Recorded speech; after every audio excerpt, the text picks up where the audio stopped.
It's Dan from the Mike James Rock Show. I'm going to get this lovely human from Lost Society to introduce himself.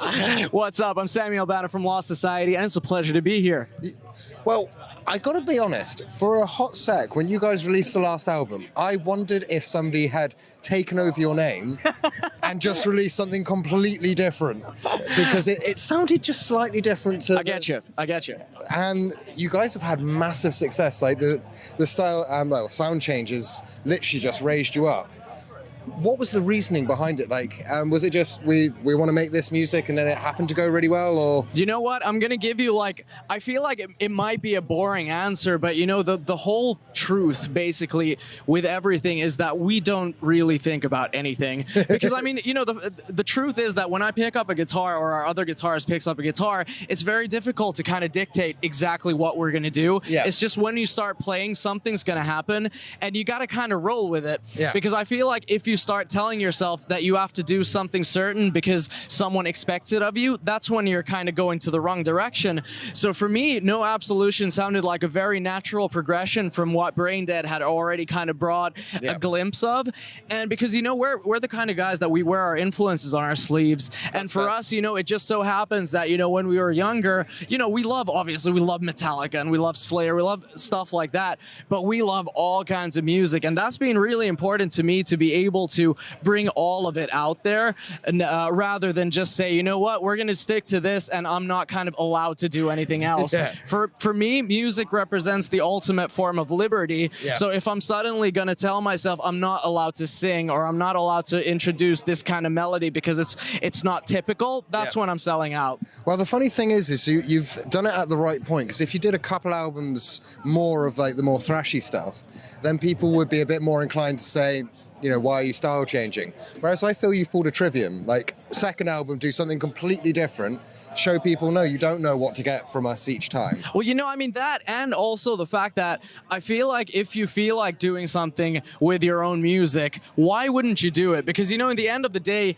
you know, 30 years from now, I want to listen back to our records and feel the emotions that I felt like during that period of time. Hell yeah. And every record for us, you know, it's like, it's a representation of our emotions at that moment in life. And you know, the last couple of years have been pretty fucking weird in many ways. And it's also just kind of us showing, like, you know what, we love metal, but we also love listening to fucking, you know, Nine Inch Nails, Halsey, My Chemical Romance, anything. Because music is music, and I think you're not allowed to put any chains on what you're allowed to listen to and what not. Well, sometimes the internet trolls will disagree with you and they'll try and keep you... And they're the loudest ones, that's the thing. There's only like a tiny group of trolls, but they scream louder than everybody Exactly. else. But then when you're in situations like this where you physically see the people enjoying the music, then that kind of reminds you, like, you know what? Because in the end of the day, I mean, we write music for ourselves, but if someone else likes it, fucking that's great, man. And so are you hoping that you're going to get sort of the same caliber of names to go out on tour with from more the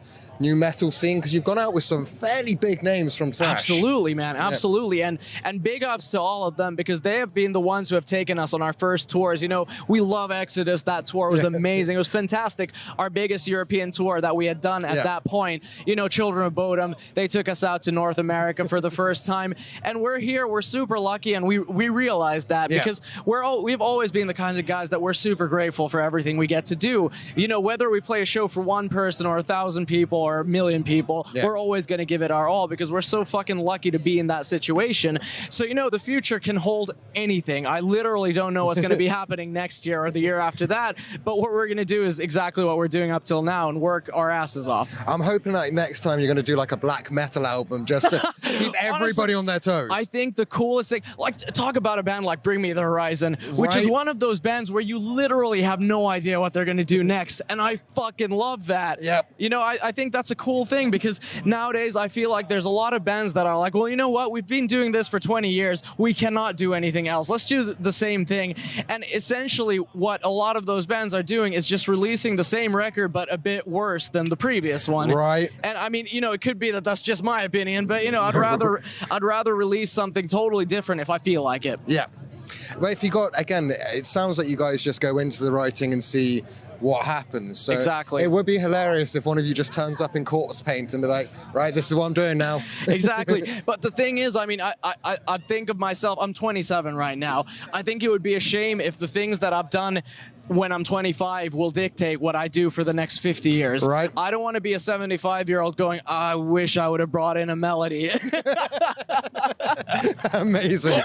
Well, look, it's been an absolutely awesome chat. We haven't covered much apart from the style change, but I got to be honest, it's because it interested me so much. Oh, dude, thank you for asking. And I love talking about this, honestly, because it clears up a lot of things. Well, this one's one for people that are as nerdy as me and go, why did you change your style? Here's to you all. Thank you so much, Thank you, man. Cheers.